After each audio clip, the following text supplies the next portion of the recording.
Matius pasal yang ketiga, ayat yang pertama sampai ayat yang ayat yang ke-17. Itu terlalu panjang, saudara-saudara Tuhan. Kita tidak akan baca semuanya, tapi kita akan baca di ayat yang ke-13 sampai ayat yang ke-17. Saya coba, ini kelihatan nggak itu papan tulisnya dari kamera? Kelihatan? Oke. Matius pasal yang ketiga,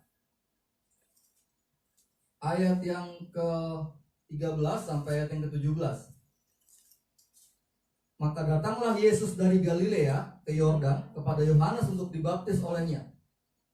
Tetapi Yohanes mencegah dia, katanya, akulah yang perlu dibaptis olehmu, dan engkau yang datang padaku.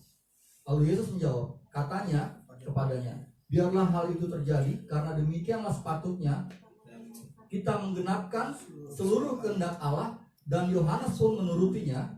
Sesudah dibaptis, Yesus segera keluar dari air, dan pada waktu itu juga langit terbuka dan ia melihat Roh Allah seperti burung merpati turun ke atasnya. Lalu terdengarlah suara dari surga yang mengatakan, inilah anakku yang kukasihi, kepadanya lah aku berkenan. Haleluya. Ada sebuah zaman antara Maleaki dengan Perjanjian Baru yang disebut dengan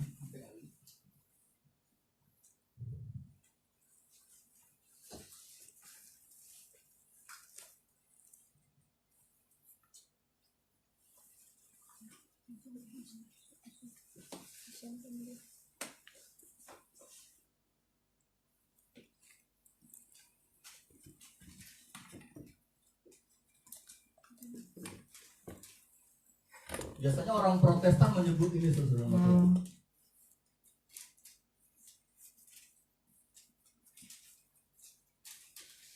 Antara Maleaki dan Perjanjian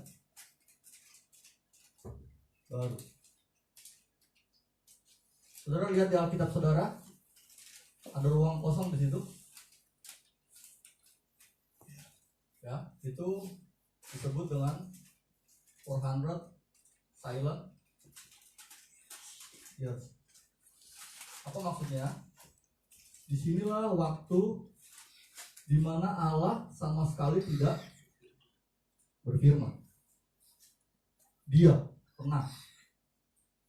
Nggak ada nubuat, nggak ada nabi di situ. Semuanya tenang, gak ada kuasa Tuhan yang bekerja di situ. Selama berapa? 400 tahun, saudara-saudara. Antara Maleaki dan gak ada mukjizat, gak ada nubuat, gak ada hal supranatural, kosong gitu. Hingga pada satu hari, Injil Lukas mencatat, ketika ada seorang imam yang bernama Zakaria masuk ke dalam bait suci untuk melakukan tugasnya. Dia seorang imam dari rombongan Abia. Ketika diundi, karena itu biasanya begitu, siapa yang masuk nih? Karena nggak semua orang bisa masuk, saudara Tuhan. Nggak semua orang bisa masuk ke dalam bait suci. Ini tema apa?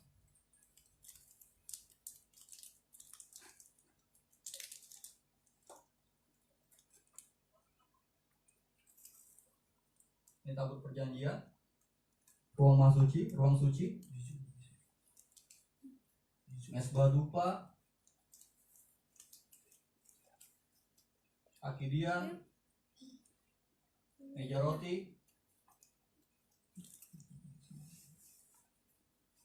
Nah, untuk masuk ke sini, Alkitab katakan ada imam yang diundi untuk masuk ke dalam ruang suci. Gak semua orang bisa masuk situ. harus sesuai dengan ketentuan dari undian tersebut. Siapa yang bisa masuk situ? Nah, undian itu jatuh kepada seorang yang bernama Zakaria. Ketika dia masuk ke dalam ruang suci untuk mengganti dupa ini, untuk mengganti kemenyan ini, datanglah seorang malaikat Tuhan menemui dia. Pada waktu dia masuk ke ruang suci itu, ada malaikat Tuhan yang berdiri di sebelah. Coba lihat di Lukas pasal yang pertama, kita lihat dulu sana. Supaya saudara tahu kronologisnya ya. Karena Matius langsung menyatakan Yohanes yang sudah dewasa, Yohanes yang sudah melayani. Sementara Lukas mencatat lebih detail. Coba lihat Lukas pasal yang pertama, ayat yang ke-8.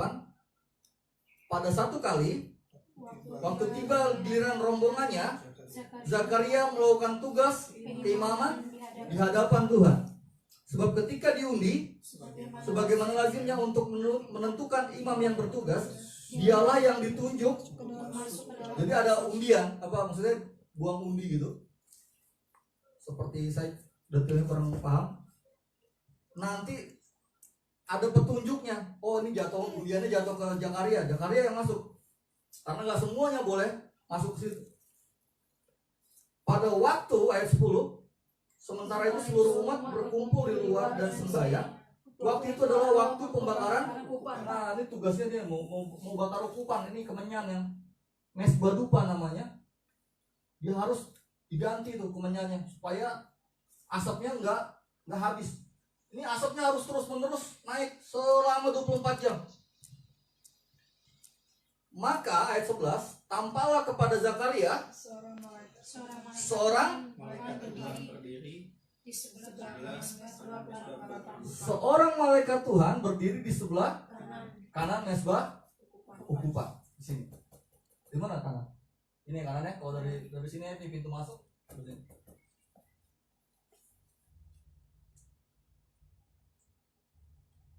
Jangan takut hai Zakaria. Tiba-tiba dia berkata itu. Setelah 400 tahun masa sunyi, inilah pertama kalinya Allah kembali menyatakan firman-Nya kepada umatnya. Perhatikan baik-baik saudara. Jadi betapa pentingnya, dari sini kita akan melihat betapa pentingnya kelahiran dari seorang yang bernama Yohanes Pembaptis. Dan itu adalah sebuah pemberitahuan. Setelah 400 sunyi, silent, tiba-tiba ada malaikat Tuhan datang kepada Zakaria di dalam sebuah ibadah di kemah suci, memberitahukan tentang lahirnya seorang anak yang bernama Yohanes. Ketika Zakaria mendengar kabar itu, dia ragu kalau itu dapat terjadi, sebab dia dan Elizabeth, istrinya, dikatakan apa? Lanjut umurnya dan sudah mandul. Terus nama Tuhan, ironis sekali, Alkitab mencatat bahwa Zakaria tidak percaya apa yang disampaikan oleh malaikat itu. Dari cerita ini kita dapatkan beberapa pelajaran. Antara lain yang pertama adalah banyak orang berdoa kepada Tuhan secara formalitas saja dalam Tuhan. Banyak orang yang berdoa kepada Tuhan secara formalitas. Namun dia nggak yakin kalau doanya sudah dijawab oleh Tuhan. Coba kita lihat di situ. Apa yang malaikat katakan? Ayat 13. Tapi malaikat itu berkata kepadanya, jangan takut, sebab perhatikan baik-baik saudara. Berarti selama ini Zakaria terus berdoa supaya dia punya anak. Tetapi begitu doanya dijawab, ironisnya dia malah Bagaimana mungkin hal itu dapat terjadi padaku? Sekian tahun dia berdoa, tapi giliran dijawab, ketika firman Tuhan datang, doamu akan dijawab. Dia bilang, nggak mungkin Tuhan. Bagaimana mungkin itu dapat terjadi? Seringkali kita juga sama, saudara-saudara. Kita berdoa hanya sebagai formalitas belaka. Karena saya orang Kristen. Karena saya ada di gereja. Karena Alkitab mengajarkan seperti itu. Berdoalah. Tapi tanpa memiliki keyakinan bahwa doa kita satu waktu akan dijawab oleh Tuhan. Mental ini, saudara-saudara, harus kita hilangkan. Bahwa Allah sanggup menjawab doamu. Allah pasti mendengar doamu, saudara-saudara. Sebab itu, ketika berdoa, yakin selalu bahwa Tuhan pasti akan jawab. Ibu Yohana punya kesaksian itu kan? Terus menerus berdoa supaya Abraham punya adik. Tuhan jawab? Tuhan jawab. Sekalipun manusia mungkin berpikir, pikiran manusia mungkin berkata itu sesuatu yang impossible, itu sesuatu yang tidak mungkin. Tapi dari sini kita pelajaran bahwa doa yang selalu dinaikkan oleh anak-anak Tuhan itu tidak pernah sia-sia, saudara Tuhan. Amen. Dia satu waktu akan mendapatkan jawaban dari Tuhan. Yang kedua, seorang pelayan Tuhan, seorang imam, pendeta, hamba Tuhan sekalipun bukan jaminan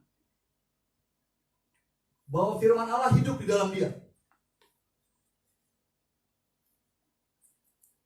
Secara moral, Zakaria hidup benar di hadapan Tuhan. Apa yang Alkitab katakan tentang Zakaria? Ayat Lukas 1 ayat 1. Sana dikatakan dia adalah seorang yang 1 ayat 2 ya. 1 ayat berapa itu? Sorry. 1 ayat 5. Hidup benar. Yang pertama apa? Kedua, hidup benar. Yang pertama, yang kedua, hidup menurut segala perintah. Terus apa lagi? Tidak bercacat, saudara Tuhan. Apalagi dia seorang imam, Lewi, full timer dia. Kerjaannya ngurusin bait Allah doang. Hamba Tuhan. Tetapi Alkitab katakan itu tidak menjamin bahwa dia firman Allah hidup di dalam dia. Beda, saudara Tuhan. Secara moral, saudara, kita semua orang-orang Kristen dimanapun berada, mungkin kita hidup sesuai dengan firman Tuhan. Kita melayani Tuhan. Kita memberikan persepuluhan. Kita membantu pekerjaan Tuhan. Apapun yang kita kerjakan. Tetapi saudara Tuhan, masalahnya firman Allah tidak hidup, tidak tinggal di dalam kehidupan. Kita hanya secara moral saja baik. Oke, betul, sesuai dengan firman Tuhan. Makanya kenapa?